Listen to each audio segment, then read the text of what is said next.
우리가 하나님의 말씀으로 함께 읽고 있는 이 구약의 말씀은요, 우리 알다시피 유대인들에게서 나왔습니다. 유대인이셨던 예수님께서도 구약 성경을 하나님의 계시의 말씀으로 읽으셨고, 그 뒤를 이은 사도들도 그리고 또 초대 그리스도인들도 모두 구약 성경을 하나님의 계시의 말씀으로 읽었습니다. 그리하여 유대인의 성경, 유대인의 구약 성경, 히브리어와 아람어로 쓰여진 유대인의 성경은 그리스도인들의 구약 성경이 되었습니다. 똑같이 39권으로 구성되어 있습니다. 똑같은 성경이지만 분류법은 좀 다릅니다. 구약의 첫 5권의 책은 똑같아요. 모세 오경 해서 똑같은 분류법을 가지고 있습니다. 그 다음에 이제 우리 기독교에서는 여호수아부터 시작해서 사사기, 룻기, 사무엘상하, 열왕기상하, 역대상하, 에스라, 느헤미야, 에스더까지 무엇으로 구분하고 있죠? 역사서로 구분하고 있습니다. 그러니까 모세 오경의 뒤를 이어서 이제 역사서가 등장하게 되는 것입니다. 이스라엘의 과거의 역사를 다룬 책이라 하여서 역사서로 구분합니다. 그런데 유대인들의 구분법은 달랐습니다. 기독교보다 당연히 훨씬 오래되었습니다. 이제 모세 오경 다음에 여호수아가 나오는 건 맞아요. 근데 이제 여호수아부터 시작해서 이제 사사기 쭉 걸쳐서 이사야, 예레미야, 에스겔, 12소 선지서까지, 그래서 12소 선지서의 마지막 책인 말라기까지, 여호수아부터 말라기까지를 바로 예언서로, 선지서로 구분하고 있습니다.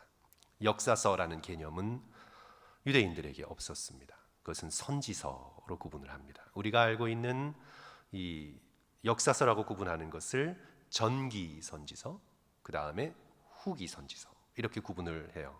그러니까 어쨌든 여호수아서부터 사사기 뭐 이렇게 쭉 사무엘 상하, 열왕기 상하 쭉 다 예언서 또는 선지서로 구분을 합니다. 무엇이 더 강조되었습니까? 우리가 지금 읽고 있는 이 열왕기 상도 역사서가 아니라 만약 이것이 예언서여 선지서라고 한다면 성도 여러분, 무엇이 더 강조되었습니까? 하나님께서 사건과 일어난 일들을 통해 무엇을 계시하고 계신가?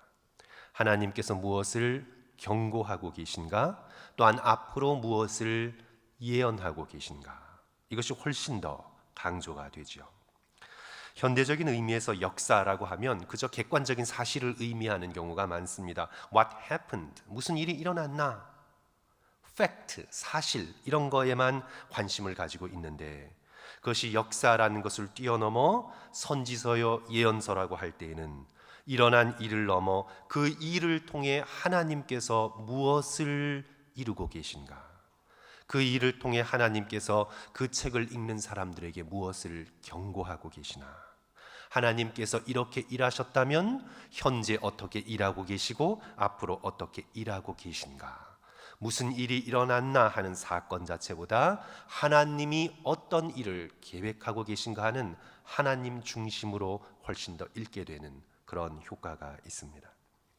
하나님께서는 선지자의 입술을 통해서 직접 말씀하실 뿐만 아니라 되어지는 일들을 통해서도 말씀하신다. 이것이 바로 우리가 함께 읽고 있는 이 열왕기 상하 말씀을 통해서 우리가 깨닫는 것입니다. 우리 성도들께서도 일상의 삶을 살아가면서 하나님의 말씀이 때로 설교자의 입술을 통해서나 또한 성경의 말씀을 통해서나 여러 가지 책들을 통해서 주어지기도 하지만 우리가 일상을 살아가면서 겪게 되는 크고 작은 일들을 통해서도 하나님께서는 우리에게 말씀하신다. 하나님께서 우리에게 가르쳐 주시고 깨닫게 하시고 경고하게 하시고, 그리하여 우리는 되어지는 일들을 잘 살핌을 통해서 하나님께서 오늘 우리 가운데 어떻게 역사하시는가를 깨달아 알 수 있는 것입니다. 그래서 우리는 열왕기 상을 읽으면서 과거에 무슨 일이 일어났나 하는 지적인 호기심보다 하나님께서 그 사건을 통해 오늘 우리에게 무엇을 말씀하고 계시는가, 하나님께서 오늘 무엇을 우리에게 경고하고 계시는가를 우리가 묵상하고 거기에서 하나님의 말씀을 깨달아 알아야 되겠습니다.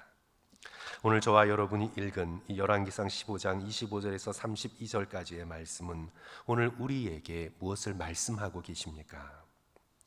오늘 본문의 말씀은 우리에게 죄를 보여주고 있고 반역을 보여주고 있고 피비린내 나는 살육을 보여주고 있고 또한 믿음의 백성끼리의 전쟁을 우리에게 보여주고 있습니다.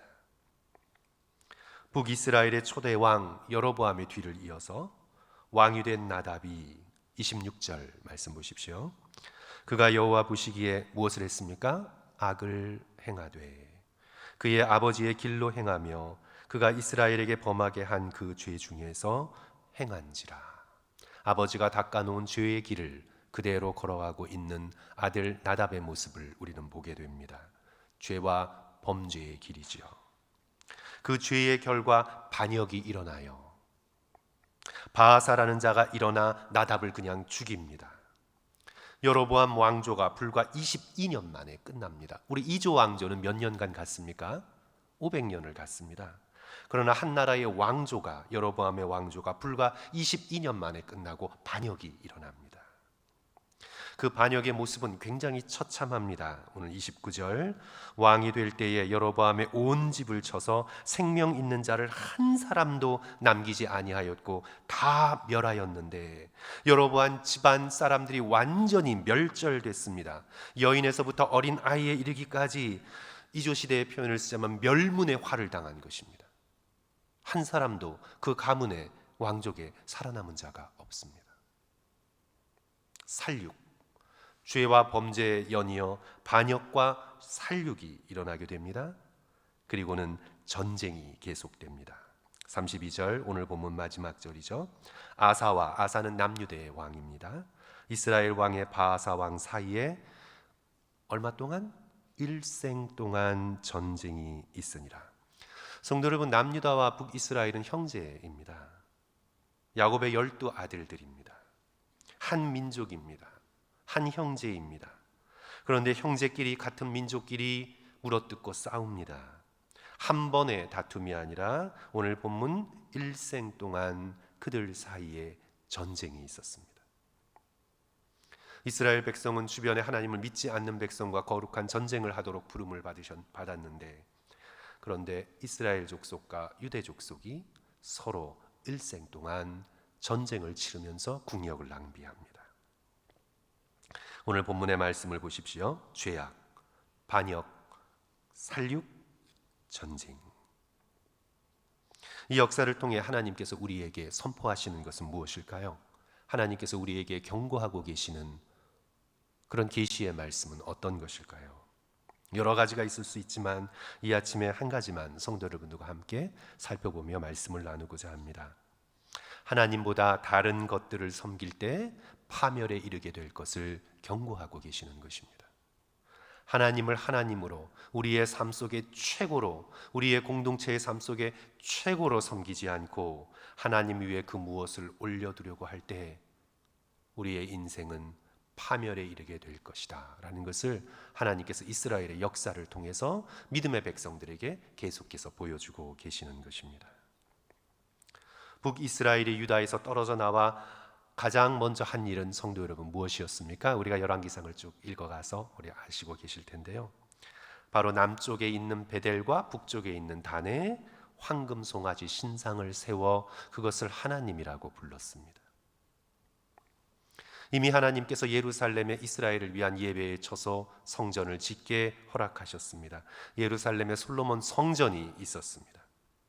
하지만 북이스라엘의 입장 속에서 볼 때 이 예루살렘 성전이 어디에 속했습니까? 바로 남유다에 속했습니다.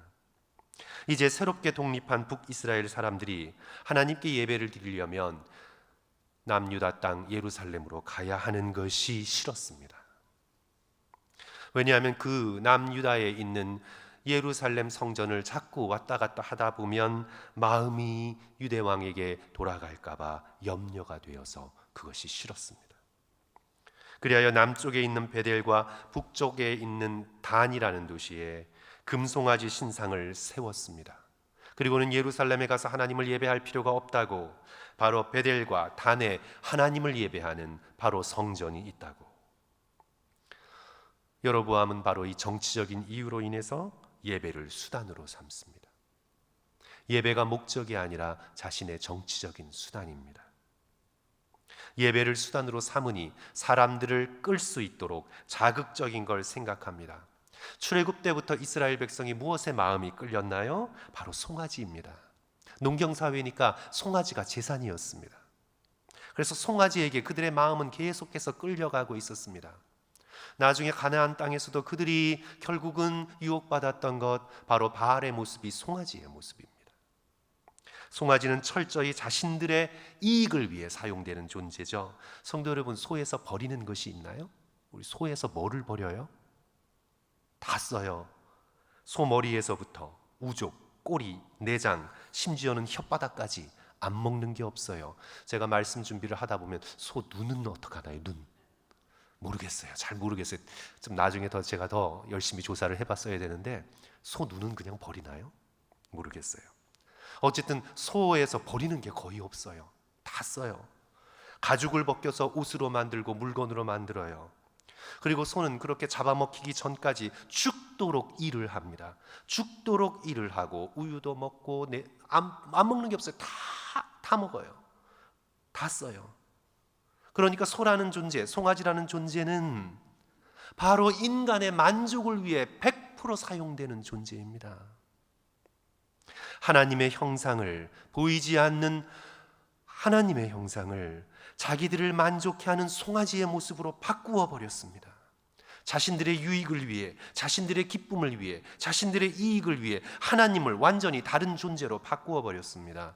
로마서 1장 23절, 썩어지지 아니하는 하나님의 영광을 썩어질 사람과 새와 짐승과 기어다니는 동물 모양의 우상으로 바꾸었느니라. 무엇을 위해? 자기들의 만족과 자기들의 유익을 위하여.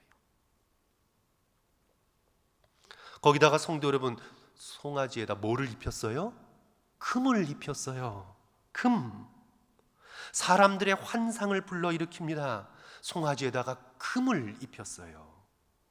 그것을 보고 있자면 마음이 완전히 끌려 입을 떡 벌리고 와 하고 감탄이 나올 정도로 정말 예루살렘에 갈 필요가 없겠구나. 저 신을 섬기면 우리도 저렇게 복을 받겠구나. 그리하여 열왕기상 12장 28절, 이에 계획하고 두 금송아지를 만들고 무리에게 말하기를 너희는 다시는 예루살렘에 올라갈 것이 없도다. 이스라엘아, 이는 너희를 애굽 땅에서 인도하여 올린 너희의 신들이라 하고. 북이스라엘이 완전히 예배를 수단화하면서 우상 숭배의 길로 빠져 들어가게 됩니다. 성도 여러분, 하나님을 모르는 이방 백성 얘기가 아닙니다. 하나님께서 출애굽하셨고 출애굽시키셨고 놀라운 기적과 이사로, 놀라운 기적으로, 놀라운 이적으로 이들을 이끌어내셨던 믿음의 백성, 아브라함의 자손 야곱의 아들들입니다. 오늘 이 사건을 통해서 우리가 깨닫는 것은 하나님께서 우리에게 끊임없이 말씀하고 계시는 계시의 내용은, 성도 여러분, 예배를 수단으로 삼지 마세요. 예배를 목적으로 삼으시기를 주님의 이름으로 간절히 축원합니다. 하나님께 나와 복되신 하나님께 예배 드리는 일이 우리의 목적임을 기억해야 합니다. 예배를 정치적인 수단으로 삼았던 여로보암의 길을 따라가면 안 됩니다. 나의 건강을 위하여, 나의 행복을 위하여, 사업의 번영을 위하여, 사람들의 인정을 위하여, 자녀들의 성공을 위하여 예배를 수단으로 삼지 마시기를 주님의 이름으로 간절히 축원합니다. 물론 우리는 하나님께 우리의 모든 필요를 간절히 아뢰고 응답을 기대해야 합니다. 하나님께 나와 무릎 꿇고 기도하며 기도의 제목을 붙들고 주님 앞에 올려드려야 합니다. 하지만 그것들이 하나님보다 앞서지 않도록, 그것들이 결코 복되신 하나님보다 더 복된 것으로 생각하지 않도록, 내 마음에 오직 하나님 한 분만이 최고의 자리를 차지하도록 늘 힘쓰며 전심으로 예배할 수 있는 저와 여러분이 되어야 되겠습니다.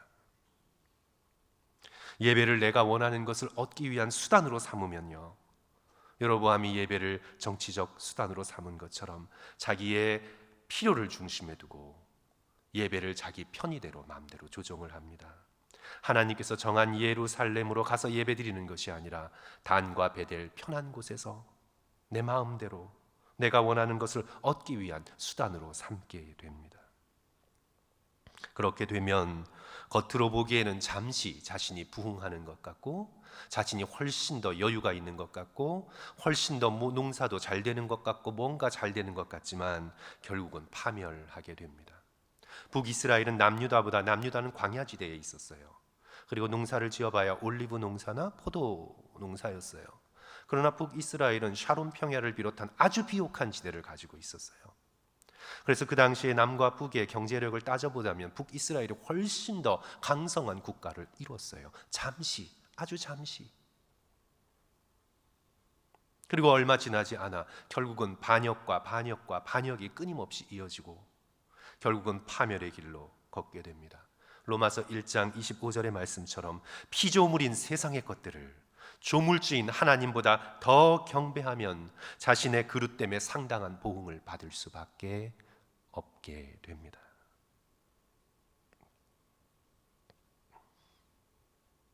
깊은 우울증으로 약의 부작용으로 인해서 죽기 전까지 미국 사회의 최고의 신세대 문인으로 이름을 떨친 데이빗 포스터 월리스라는 그런 소설 작가가 있습니다. 미국 사람들은 거의 다 알아요. 그가 살아있을 때 어느 대학 졸업식에서 한 연설의 일부가 오늘 우리가 함께 묵상하고 있는 생명의 삶 5월호 오늘 토요 본문 바로 옆에 실려 있습니다. 그는 이렇게 졸업생들에게 얘기했습니다. 졸업생들에게 설교죠. 일종의 설교예요. 설교를 했습니다. 여러분이 예배하는 대상이 여러분을 산채로 잡아먹을 것입니다. 돈과 물질을 예배하면 절대 만족할 수 없을 것입니다. 육체와 아름다움, 성적인 매력을 예배하면 항상 자신이 못생겼다고 느끼고 세월의 흔적이 외모에 나타나기 시작하면 결국 죽기 전에 수만 번의 죽음을 경험하게 될 것입니다. 예배를 받기에 합당하신 하나님 외에 다른 것들을 숭배하고 예배하면 그것들이 저와 여러분을 잡아먹을 것입니다. 다른 것을 예배할 때 결국은 파멸에 이르게 될 것입니다. 하나님께서 선지자를 보내셔서 북이스라엘에게 이미 경고하셨습니다. 오늘 본문 29절 말씀이죠. 왕이 될 때에 여로보암의 온 집을 쳐서 생명 있는 자를 한 사람도 남기지 아니하고 다 멸하였는데 여호와께서 그 종 실로 사람 아히야를 통해 하신 말씀과 같이 되었으니. 오래전에 하나님께서 선지자들을 보내셔서 경고하셨습니다. 그렇게 하지 말라고.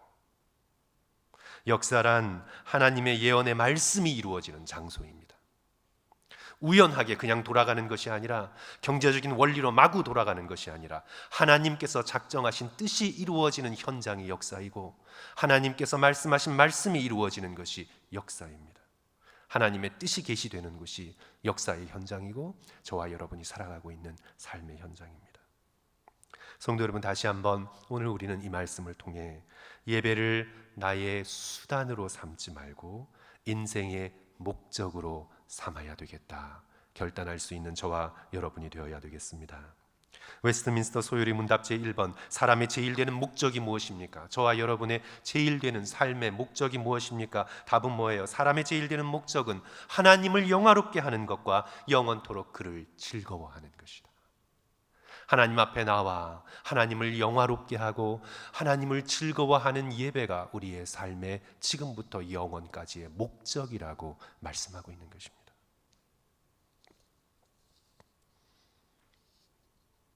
저가 저 자신의 죄된 마음과 또 주변의 동료, 선배, 후배 목회자들을 조금 관찰해 보면서 깨닫게 된 사실은요, 좀 부끄러운 말씀이지만 상당수의 목회자들이 교회에서 담임 목사로 사역을 할 때에는 예배해요. 담임 목사가 예배 빠지면 안 되잖아요. 예배해요. 예배합니다. 그런데 사역을 쉬거나 또는 은퇴를 하거나 할 때 좀 이거는 나가지 않았으면 좋겠는데 예배드리지 않는 목회자들이 꽤 있어요. 부끄러운 일입니다. 목회와 상관없이, 설교와 상관없이, 일과 상관없이, 사역과 상관없이 온전한 마음으로 하나님께 예배드리는 마음을 갖추지 못한 목회자들이 상당수 있습니다. 목회와 사역이 예배보다 앞서요. 예배를 수단화해요.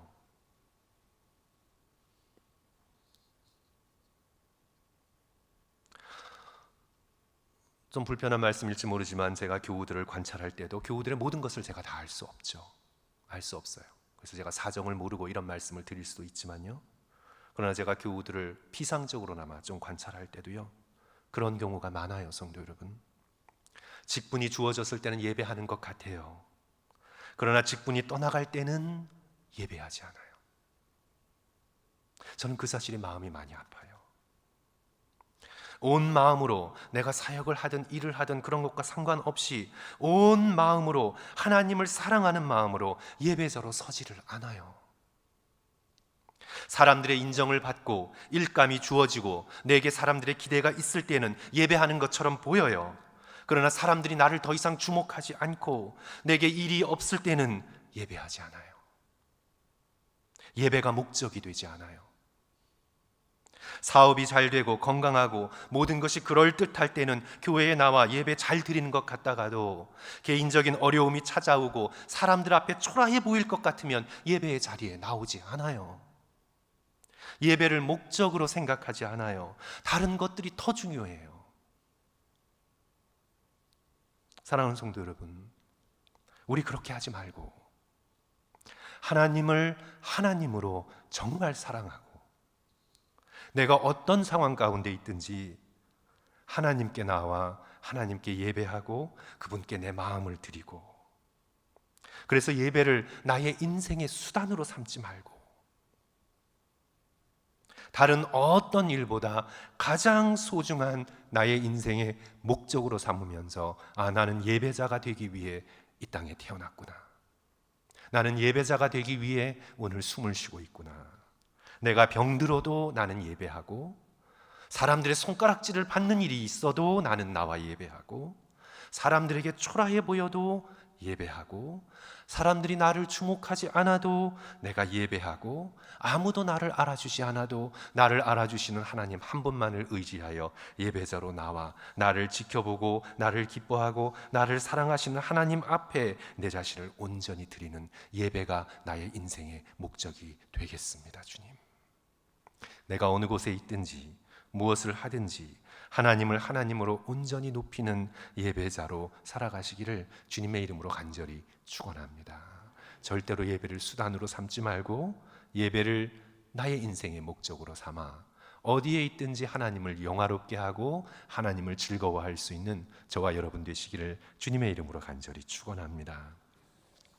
성도 여러분, 우리의 죽음의 자리가 성도 여러분들께서 이런 목적을 세우시면 좋을 것 같아요.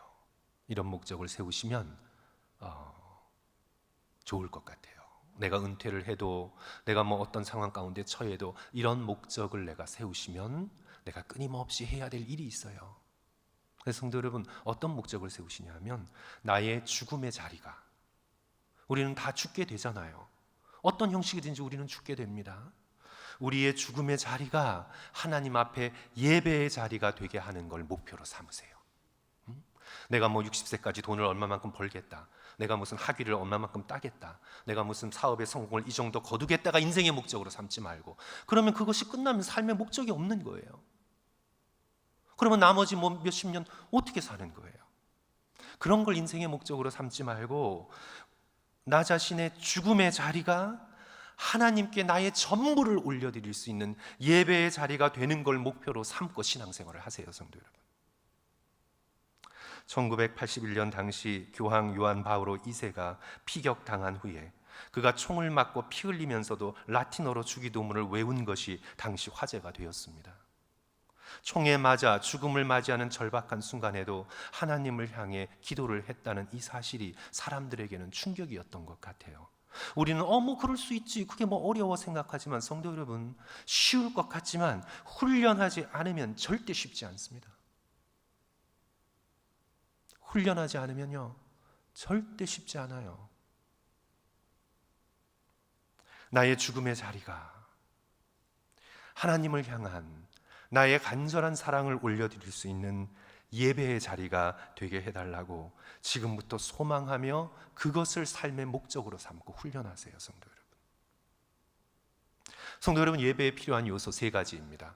예배가 현대적이냐, 예배가 고전적이냐, 전통적이냐, 예배는 이래야 된다, 여러 가지가 있지만요, 예배를 예배답게 구성하는 것 3가지가 뭐예요, 성도 여러분? 말씀과 찬양과 기도잖아요. 말씀이 있어야 되고 찬양이 있어야 되고 기도가 있어야 되잖아요. 그것이 예배예요. 어떻게 죽음의 자리에 저와 여러분이 예배자로 설 수 있습니까? 성도 여러분, 아무것도 할 수 없을 때, 내가 뭔가 일을 하거나 생산적인 일을 하거나 심지어는 아무것도 할 수 없을 때, 손 하나 까딱 할 수 없을 때, 내가 성경을 들고 읽을 힘과 에너지도 없을 때, 시력도 안 될 때, 우리 마음속에 담아놓은 성경,